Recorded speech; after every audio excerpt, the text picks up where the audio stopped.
Welcome to Passive Investors Playbook. I'm your host, Charlie Hardage. In each episode, we'll sit down with successful people that turn to real estate to build and grow their wealth.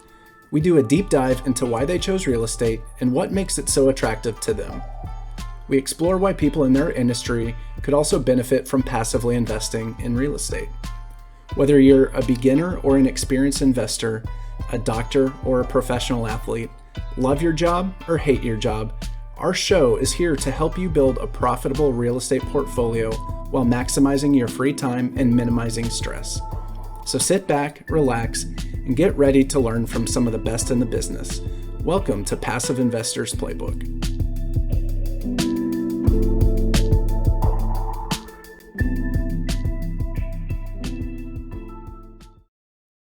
Thank you for tuning in today. My name is Charlie Hardage, and I'm the host of Passive Investors Playbook.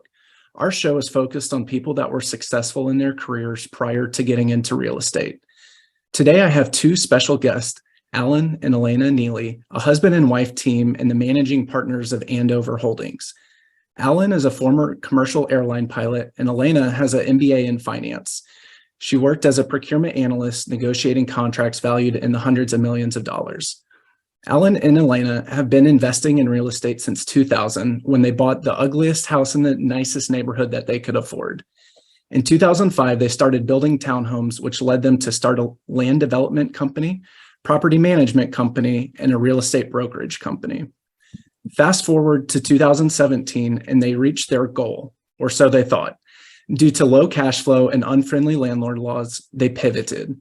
They started selling their properties and started reinvesting in passive opportunities. With their added time, they were able to get away from the wet weather in Seattle and started traveling abroad and boating far into Canada.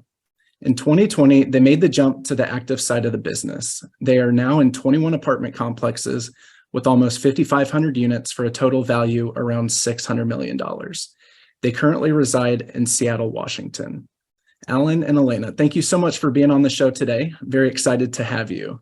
Yeah. Hey, thanks a lot, Charlie. Thank you, Charlie. Thanks for the great introduction. Absolutely. Can you tell the listeners a little bit about yourself? And Elena, maybe you could start.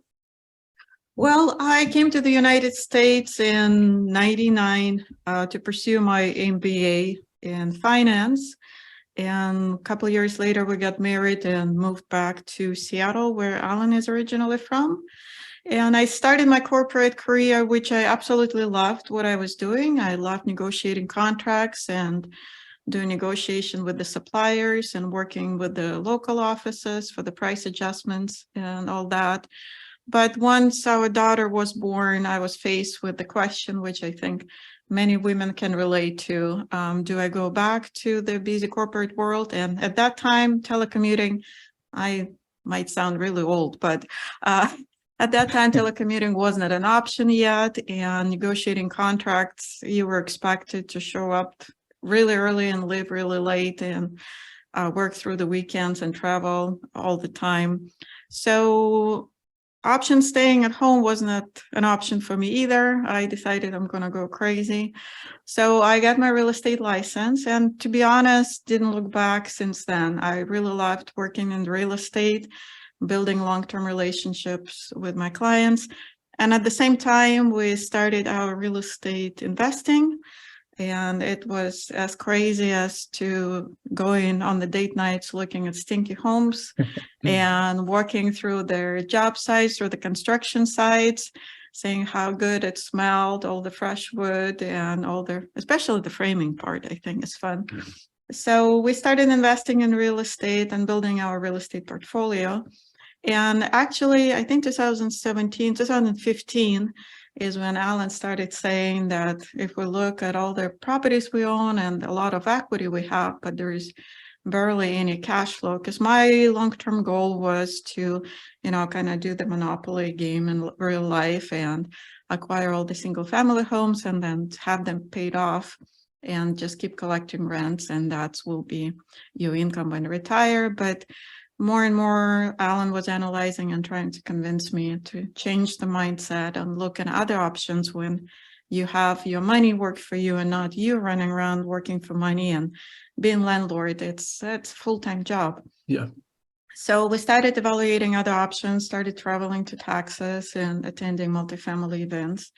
And 2017 was when we sold some of our rental properties in Seattle and started investing passively, kind of to get an idea what it's all about, how the projects turn out, what partners do what. And then in 2019-20, after we've done, I think about 11 passive deals, we started joining some of the partners, being general partners. And lots of our past colleagues, my clients, our friends started investing passively with us as well, because they kept asking us, can we invest as well? So we opened it to our friends and family circle to come along with us to invest in their multifamily as well. That's amazing. Yeah, thank you for the background. And Alan, I know you were a commercial airline pilot for many years, and you are now a full-time real estate investor as well. Yes. Do you want to maybe give some background on your projection, starting with your career, and then why you looked outside of being a pilot and looked at something else? Yeah, I spent pretty much all of the 90s trying to get hired at Alaska Airlines. That was my goal. So I flew little airplanes up in Alaska, and then, paychecks start bouncing, companies go in and out of bankruptcy, you lose your job once or twice. And then I came down here back to the lower 48 and started flying at different airlines, like in 737s, a company called Vanguard Airlines out of Kansas City, which probably nobody's heard of now. But they, most of my captains there were ex-Eastern or ex-Braniff, ex-TWA. And all of these guys said, one day, if you're really lucky, you'll wake up furloughed. And if you're not lucky, you'll wake up one day and the company's shut down. And you have to start over at a new career. So once you start making the big bucks at the airline, don't spend that money, find a side gig, invest it, do something. So with that in mind, I got hired at Alaska Airlines in 2000, and I love the job. I love Alaska Airlines. But being gone from home all the time, it was just hard once you have a child, and it was just nonstop travel. It gets kind of old. It's not as glamorous as people say it is. Dragging the bag everywhere, missing Christmases, New Year's, all that stuff. So we started right away. We started investing in real estate just to have a side gig, just in case I lost my job. And then when we started developing townhomes, it kind of exploded in a big way. So we just thoroughly enjoyed it. And in 2010, I ended up taking a leave of absence from Alaska Airlines, and never really looked back. I miss flying, but only recreationally. Just on your own time. I really don't miss dragging a bag through airports and being on for 3 or 4 days at a time. Yeah, thank you. So you were a pilot for a while, and then you ended up looking, I guess maybe talking to other colleagues that got let go, got furloughed, whatever it would be, and said, okay, I need to do something else, or at least have a side hustle, have something else just in case. Yeah. Why did you choose real estate? And Elena, did you already have your license at that point? Your real estate license? I think it kind of came together. Yeah, we were close. Yeah. Yeah, we bought our first house and remodeled it in about 18 months. And, by remodeling it, I took my 2-week vacation and remodeled the bathroom. It was a 2-bedroom, 1-bath house. So it was kind of difficult when you find out that the subfloor is rotted and you're completely taking out the bathroom. It's kind of hard. But anyways, so I think it's kind of all the pieces of the puzzle came together. We went on our first vacation, and that's when we read Think and Grow Rich by Napoleon Hill. Great book. So the real estate agent who worked with us at that time was a very good family friend who had some rental properties, and he kind of steered us to their location theory, buying our first home. It was the ugliest home in a very nice neighborhood. So we started doing that, and Alan is really handy and great working with the contractors. So that came together, and then our daughter was born, and I came with a question, what do I want to do? But have to leave the corporate, what would be a great fit? So kind of doing the home at the same time, me getting the real estate license, and us starting the journey of kind of learning about other opportunities and expanding our mindset and circle of people we worked with.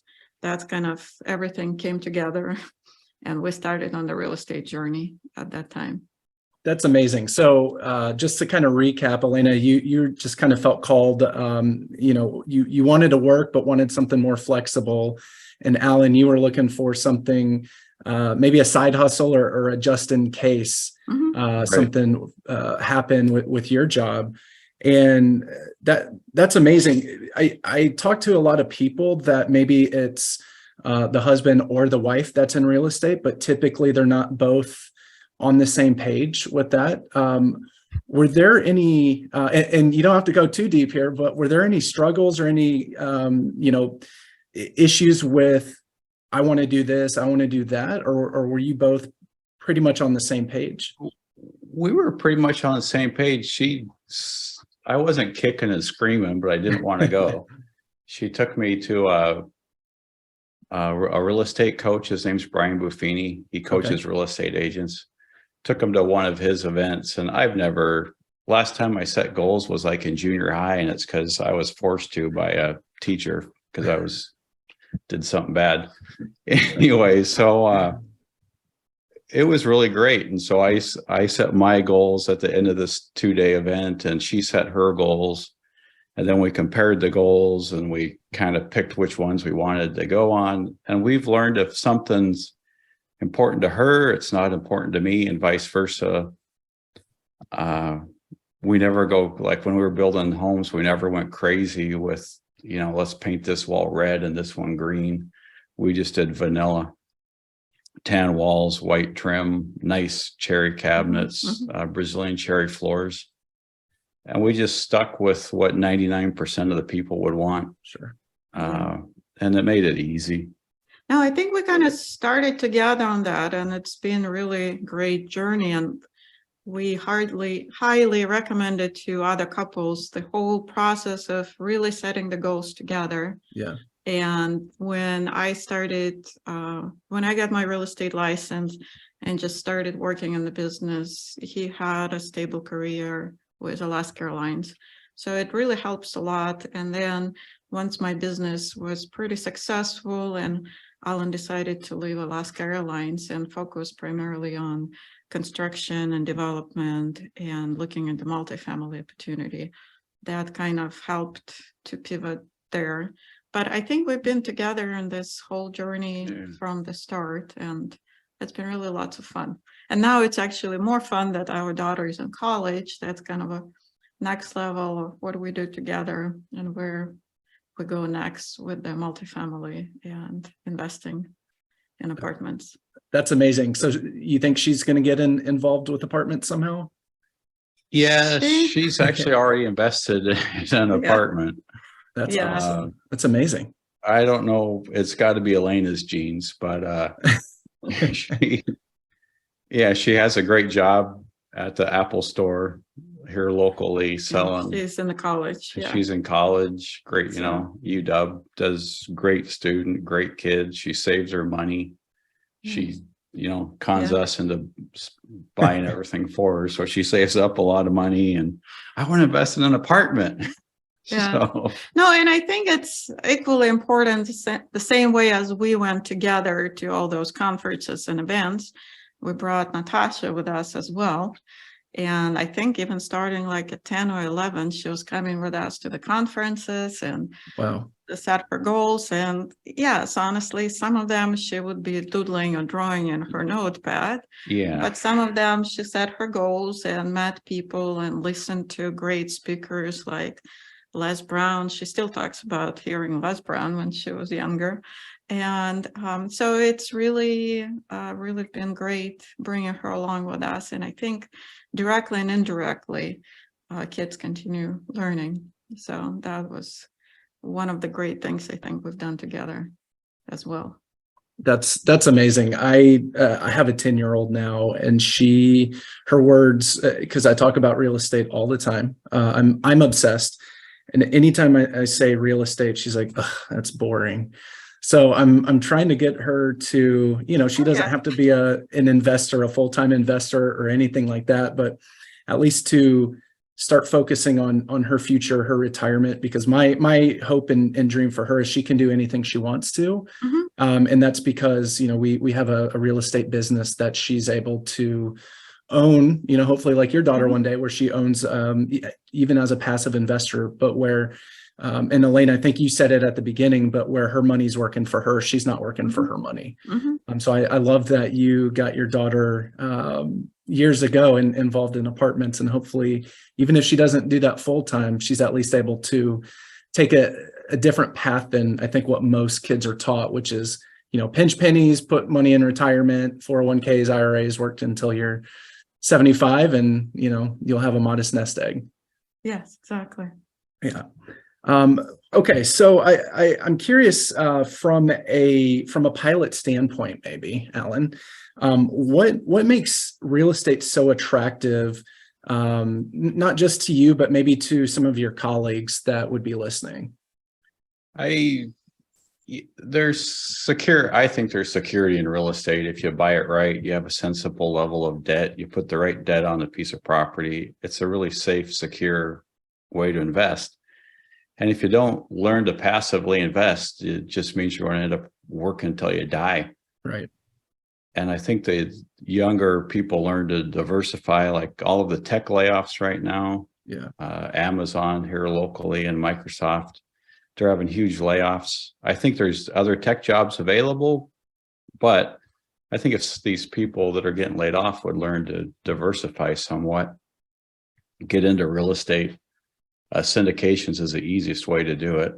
And as far as colleagues at Alaska Airlines and other airlines, right now it's kind of hard to tell the pilot, hey, one of these days you're going to wake up without a job or a big pay cut.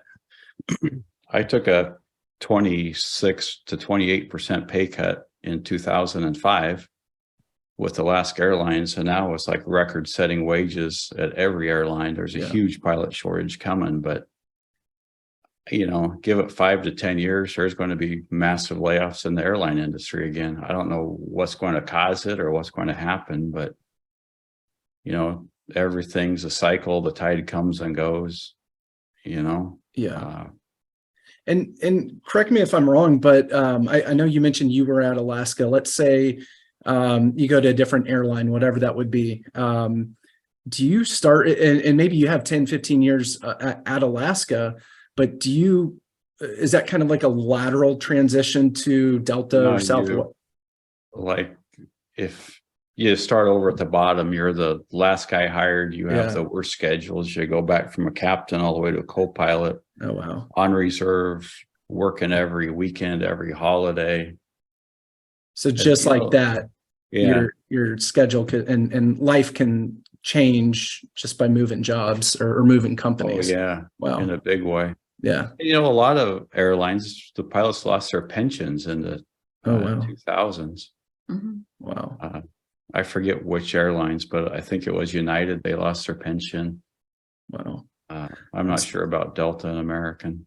Northwest lost their pension.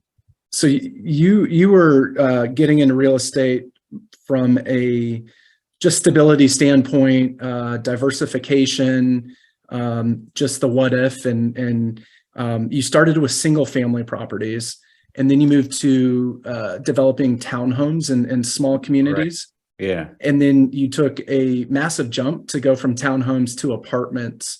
And something that we kind of talked about at the beginning was, Elena mentioned there's a lot of equity, and the plan was to pay that off.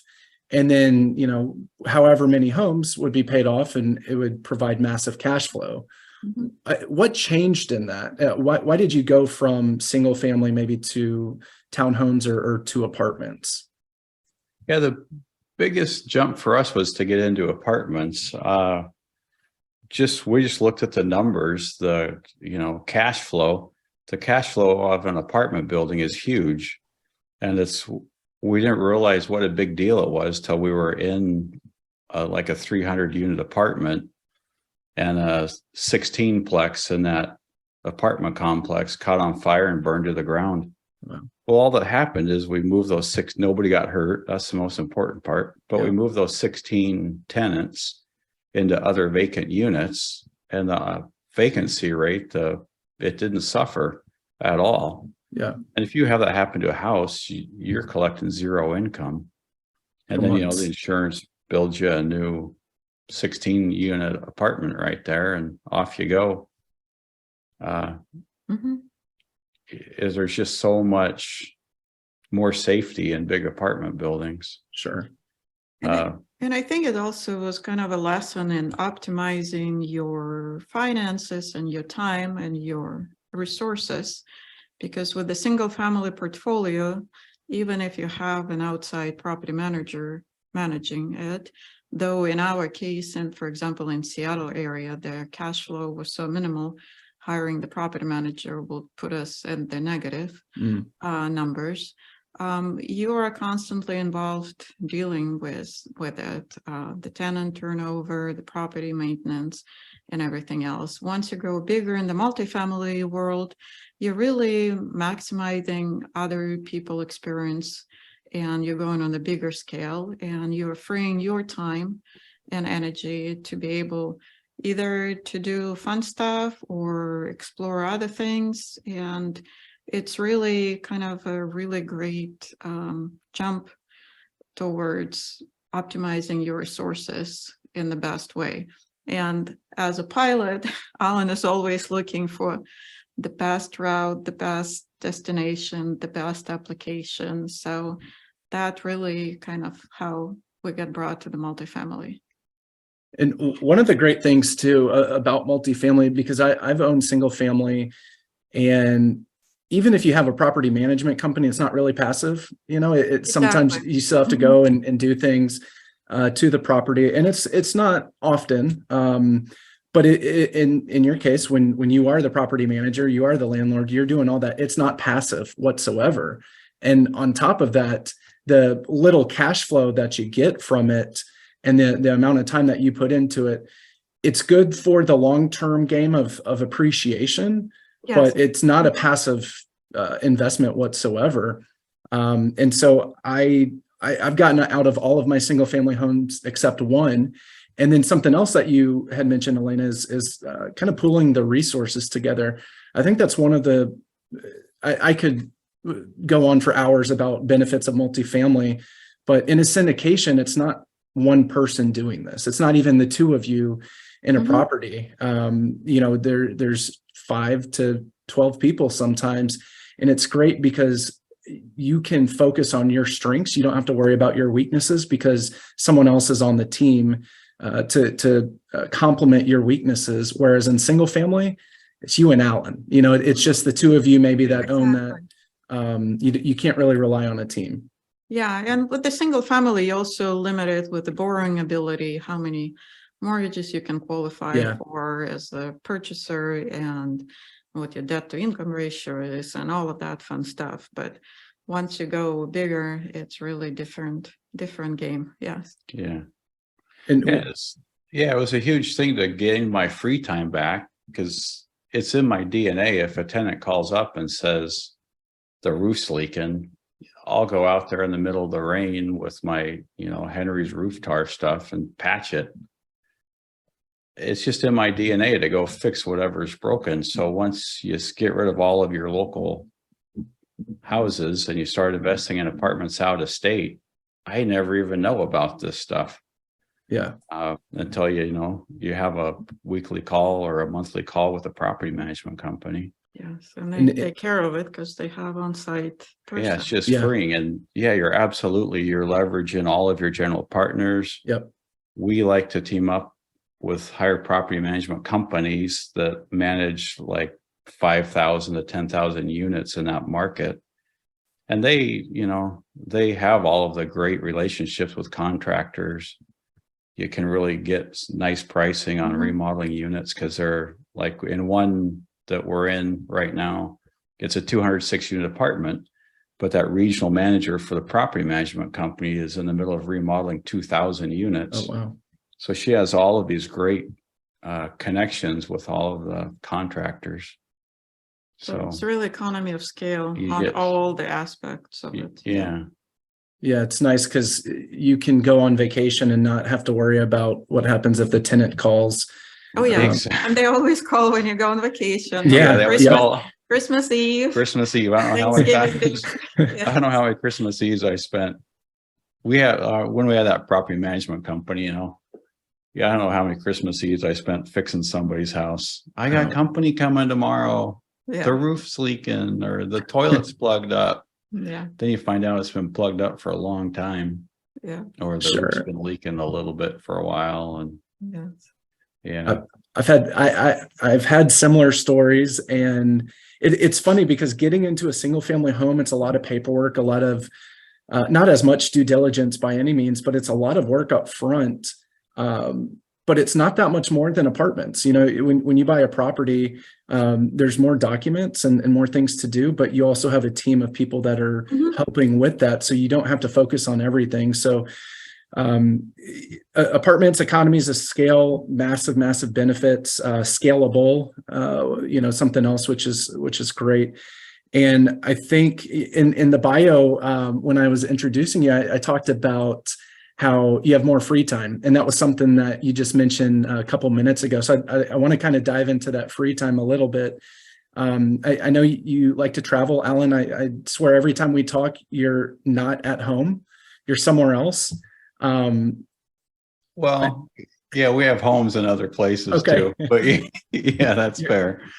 You're always traveling. But I'd love to that's talk. Elena's whole idea of Yeah. winters outside of Seattle as much as possible. Yeah. I just go along for the ride. There you go. Let's talk about a book that, Alan, you recently wrote. You mentioned free time. I'm sure you were really busy writing that, but I'd love to talk about the book. It's called Next Level Your Life. Yeah. Yeah, it was a great collaboration with different various authors. There's around 20 of us contributed to this. And we all, at some point in our life, had something happen to where we had to step up. You kind of climb a mountain and then you hit a plateau, and then climb a mountain and hit a plateau.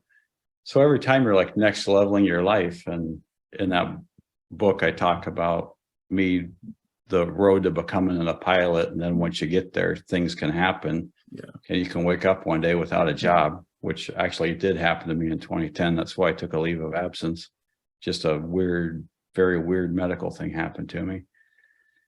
But yeah, you just have to continually next level your life and be prepared for what can happen to you. And there's great stories in there.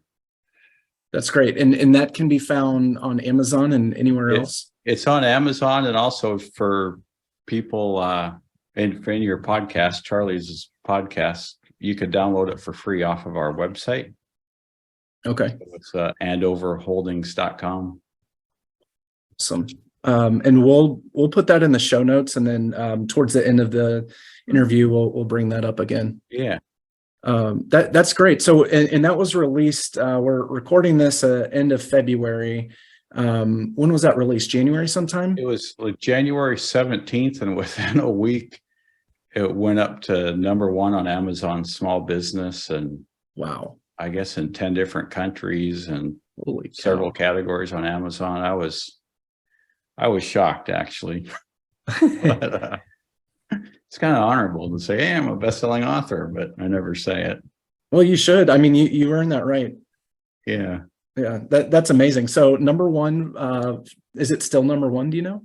I don't think it is. Okay. I think it stayed there for 2 or 3 weeks. That's amazing. Yeah. Well, congratulations. Thanks.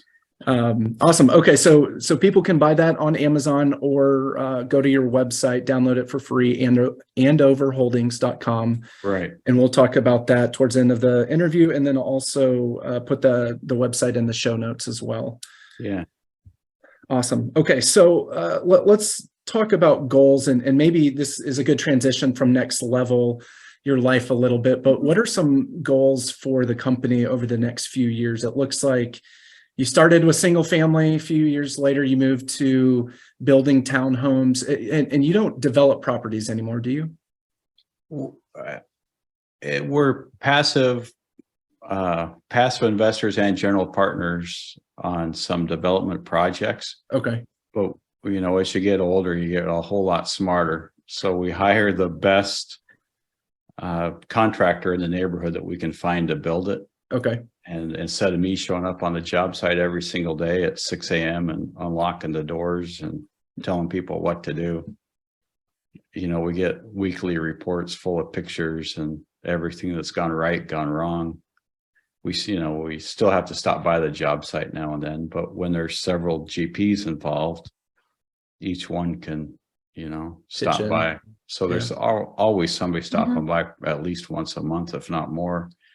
And the general contractor we hired's done several deals for one of the general partners. So it's a known deal. We're very confident it's going to be on time and probably right on budget. That's great. What are some goals of Andover Holdings over the next few years? Do you want to do more developments? Are you looking just to be general partners or GPs in more deals, or all of the above? I think all of the above. We kind of defined for next couple of years, we're not really looking at the goals measured in the number of units which we want to purchase. We kind of narrowing down our criteria even more from what we've learned and from the projects we're in, or the projects which sold. So we really intentionally focusing on specific areas, specific type of properties, specific type of general partners we would like to continue working with.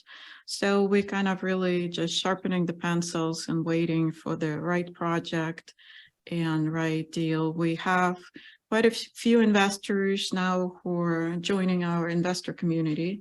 Great. And who are interested to invest alongside with us.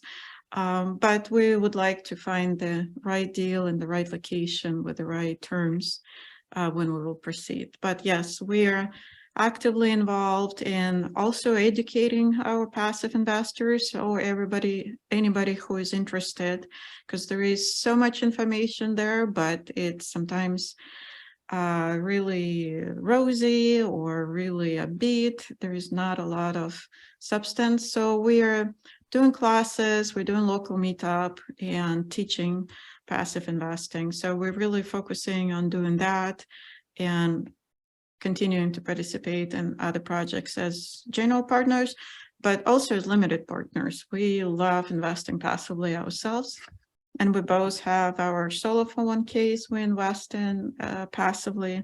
So we're kind of looking to continue deploying those funds once the projects will go full circle. That's amazing. Yeah, that's amazing. I do want to talk, Elena, I know we're connected on LinkedIn, and Alan, we are too, but Elena, I know you've been posting a lot about your investor community, and you kind of touched on that a little bit. Could you maybe give more of an overview of what that is? And that's in person in Seattle? Yeah, that's in person. We've always been very relationship based in our approach and in my real estate business. So most of the investors who invested with us or who are interested about it is our long-term friends, clients, and just people we know locally. So we really focus on building the community and providing events which are educational but also social for people to come and learn about passive investing, to learn about projects, and just to meet other like-minded people. And multifamily community overall has been really incredible to us, because we met such a high quality of people, and everybody is so open and sharing. Most people are very successful and very giving. So we kind of passing along that as well to our community, and just giving people opportunity to connect, because I think Zoom meetings and Zoom calls are great, but there is always that need for the personal touch and meeting people in person and sharing experiences. and we share it all. Good, good, Good, bad, bad. and everything. So kind of what red flags to watch for, what projects we've done, what the life of general partner is, kind of what we work on, what we focus on day to day. And that's basically what our investor community is about. That's amazing. I would recommend everyone connect with both Alan and Elena on LinkedIn and Facebook, because I know I see a lot of posts that you have. And one of my friends and I actually kind of started doing a similar thing, except it's virtual for the time being. He has a meetup in DC, but we had people that were kind of blown away, and not because we did such a great job, but just because, most people grow up learning about the stock market, mutual funds, IRA, 401k, and that's it. And when I first heard about multifamily syndication, I thought it was too good to be true. I can put my money in and don't have to answer any phone calls, because I had been a landlord. And so I invested in a couple deals within about 3 weeks of each other. And I was like, this is amazing. Why did I not know about this sooner? And I was casually talking to one of my friends about it, and she kind of echoed that sentiment of, she said, I don't know if I'll be able to stop by the property. I said, no. It's passive. You don't need to. In fact, don't. You're not taking calls. You're not jumping on these meetings.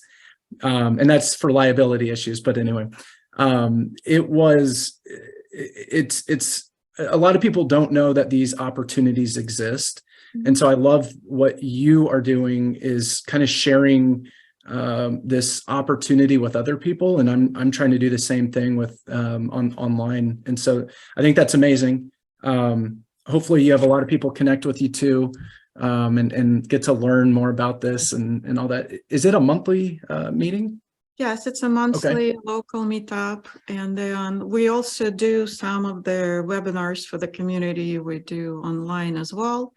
But yes, it's a local meetup and just gives opportunity to local people, just to whoever is local in Seattle or visiting, to come and listen and ask questions and kind of get educated before you get presented with a project, or you see somebody else offering a project to you. Kind of gives you information what to look for, how to analyze, and connect with other people. Yeah. People's been great. Everybody coming to those events just been, I don't know, my mind was blown away. Yeah. How great people are. Yes. And Elena, you had mentioned a couple minutes ago about how when you first kind of started getting into this and learning, everyone was very open and sharing, and you're trying to give back, and I love that. And I think part of that is that it's like we talked about before, a syndication isn't one person, it's a whole team. And, maybe there's a group of, let's say, 6 general partners. There's probably a whole team of 50 passive investors behind them. And all of those people own the apartment, not just those 6. And so it's a whole team, and everyone wants the best for the deal. So they're willing to help, willing to share however they can. And I think that's kind of what I've seen in since I've been in multifamily syndication, is just, I can ask a question and people are going to answer and try to give me other ideas. And so I love what you guys are doing with your meetup and webinars. And I think it's really encouraging for a new person coming in who may be a little hesitant or scared because they don't know anything. But we all started in that same spot where we didn't know anything. And Yeah. I think our community is very open and giving, want to share and spread the word about how this impacted our lives. So it's awesome that you guys are doing that. All right. So I want to ask about your previous profession and maybe how that helped in real estate. And Alan, we can start with you. I think I kind of have an idea because Elena mentioned you were analytical at the beginning, but how do you think your profession as a pilot helped you in real estate? It's funny, when I was first started flying little airplanes in Alaska, there's a whole lot of risk to that job. And you learn really quick, you got to balance the risk with the reward. You always need backup plans. You can't just take off with a plan to go and, from Bethel, Alaska to Tooksuk Bay in bad weather without thinking, if I can't get to Tuksuk, where else can I go? Sure. If the weather goes down in Bethel, where can I go? If the weather for that whole Delta region goes down, do I have enough gas to get over the mountains to Dillingham? There's always, it basically boils down to you need gas in the tank. It's like, if you're a general partner right now, you need money in the bank. You need cash that you can access. And so far, we haven't had to access any of it, but it's there waiting. Sure. So mitigating I think risk. it helped with just risk reward relationships in apartment investing. As a general partner, as a passive investor, I just love it. I just every now and then, you'll get I'll get an email from Fidelity saying, 1122 Park Place LLC just deposited money in your account. I'm like, which one's that? And it's just funny because some of these LLCs have weird names that really don't go with the property. It's just nice to see money coming in passively, and Yeah. And Elena, same question from the procurement side of things. How do you think that helped you in real estate? I think there was a few things. First, coming from different country, it was amazing to see all those opportunities available for somebody starting absolutely with nothing. So at the beginning, when I started in the corporate job, it was amazing to see all their opportunities working with mentors, working with other people who's been already successful, working in the corporate job. And then it was amazing to see opportunity. If you don't want to continue with the corporate job, you can get your license and start your own business, and how opportunistic this country is, and how there is some areas where there is absolutely no limit what you can make and how far you can get. I think for coming into the multifamily from residential, it was, for me at first, it was a little bit mental shift. But as I mentioned, being relationship based, I think that all just poured over into the multifamily, and working with investors, working with general partners, and even now going to the conferences and meeting a lot of new people. I think for us is not, the goal is to meet 100 new people and get 100 new business cards. It's really to deepen the relationship with people we know and learn more about them and kind of build the long-term relationships. So I think we're still progressing and learning. He's still perfecting everything. Yeah. and I'm still trying to include everybody and provide as much information as possible, because we'd rather over communicate than not. So yes, but that's a very good question. Got me thinking. And one thing too, I think that is maybe surprising, just from you started your own business, both being a realtor, but then also property management development. If you've never started a business, it's not just an LLC that you can pay $300 online and now you're good. There's a lot that goes into it. And so I'm sure that kind of gave you a leg up as well. Building your own CRM, building your own websites potentially, and just all that. So I'm sure that's given you a lot less stress than maybe it gave me. I never did any of that stuff. And so I've been trying to learn that as I go, getting better, but still not there. It's a process. Yes, it is. Yeah. It's funny. You should go through life. You can set all the goals you want, but to achieve the goals, at least the ones that we set, we had to become almost somebody else. It's like from pilot to developer, they got really not too much in common. But you have to, read a bunch of books and learn about development, learn about how to frame. And that's how I did it, because I wanted to be able to look at the framing and see what's right, what's wrong, and, through every process. So yeah, you need to become somebody else to achieve all your goals, at least our goals. And I think, And yeah, starting a business is the same way. Yeah. Yeah, and I think for us also, it was about asking questions. Because when I started as procurement analyst, I didn't know any formulas for the resins and composites. And one of my best key supply managers I worked with, she was always, let's ask questions, let's learn, let's move forward and get involved with as many people we need to build this ecosystem or build their understanding of the process and the product. So I think that's a lot what we've been doing, is learning and asking questions. And I think it's a continuing process. You can never For sure. get to the one particular level. Right. And Alan, I love what you said where you kind of need to become someone else. I really love that. I think a lot of times people may be scared of their success, scared to fail.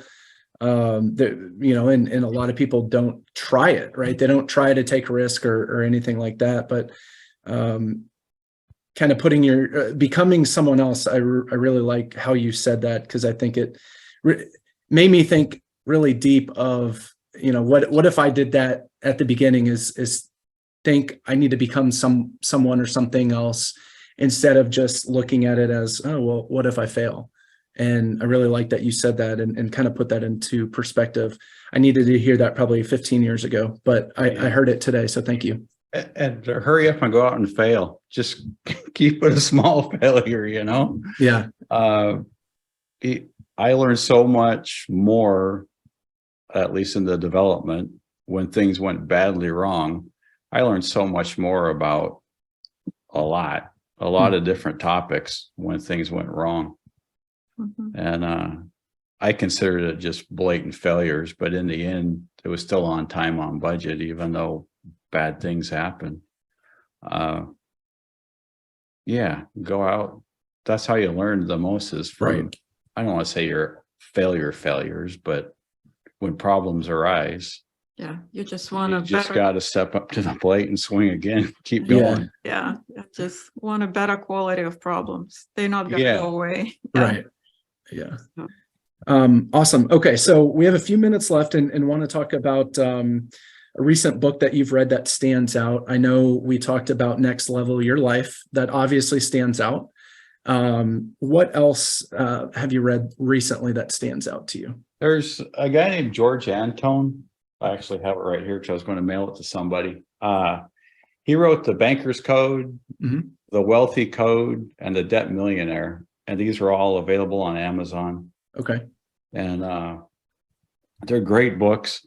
That's kind of what opened up our mind to, we own millions in equity in Seattle properties, but our cash flow on equity was about 1.5%. Oh, wow. And so reading that book about, the banker's codes, really eye-opening. There's Starbucks is based in Seattle, but and there's a lot of coffee shops in Seattle, but there's one thing that there's more of than coffee shops in Seattle, and that's banks. Wow. You go to any town and look, there are more banks than coffee shops. They're on every corner. You just don't see them. And so that was the book we've been, banks make the lenders, the bridge lenders, Fannie, Freddie, HUD, they make up all the rules, and it's up to you to play along. They're the kids that brought the toys to the sandbox, and they can take them with them. And so it's just a great series of books about how money works. Very cool. Banker's Code. Okay. Yeah. All right. And then I know we kind of talked about this a little bit earlier, but what can people expect to see from you and your business over the next few years? I think more and more information about educating on other opportunities and how passive investing works. Because we kind of been working very hard and not sharing a lot of that information, but I think we owe it to ourselves and others and our daughter's generation and younger people as well to have that information available. So we will be doing probably a class on in April. Investing. We haven't picked a date yet. Yeah, so we will do that. And then I think we'll just continue focusing more specifically on the projects and areas we want to undertake. Because I think next 5-7 years, we probably will continue being GPs and active investors. And beyond that, I don't know. Yeah. And then travel more. And travel more. Yeah, Nice. absolutely. All right. And then how can people reach you? Info at andoverholdings.com is Okay. the best way. And yeah, we're an open book. Just send us an email. And our website is andoverholdings.com. So Yeah. that's Perfect. some information on that as well. Awesome. And I'll put I'll put your LinkedIn and Facebook links in there as well in the show notes. Mhm. Info at andoverholdings.com, and andoverholdings.com is the website. And that's where they can get the book, Next Level Your Life, free download. Yep. And where can they learn about the education and the webinars that you're doing? Do you have that on your website, or is that strictly LinkedIn, Facebook? Yeah, it's on our website. Okay. We're just like you are. We're in the middle of revamping our website. So But it should be there. by in the next time week. this goes live, yeah, it'll be there. And I share a lot of information on LinkedIn and Facebook Yeah. as well. Okay, perfect. Well, Alan, Elena, thank you so much for being on the show. It was really great talking to you. I know the listeners got a lot out of it as well. So thank you for being on the show. Hey, thank you, Charlie. Thank you. Thank you very much. Bye. Thank you for listening to today's show, brought to you by H&K Investment Group, your home for passive investing. If you want to learn more about how you can invest with us, please check out our website at hkigllc.com. Don't forget to like this episode and subscribe to our podcast. Please leave us a review to let us know how we are doing. Feel free to connect with me directly on LinkedIn or Facebook. As always, I'm your host, Charlie Hardage. Catch you next time.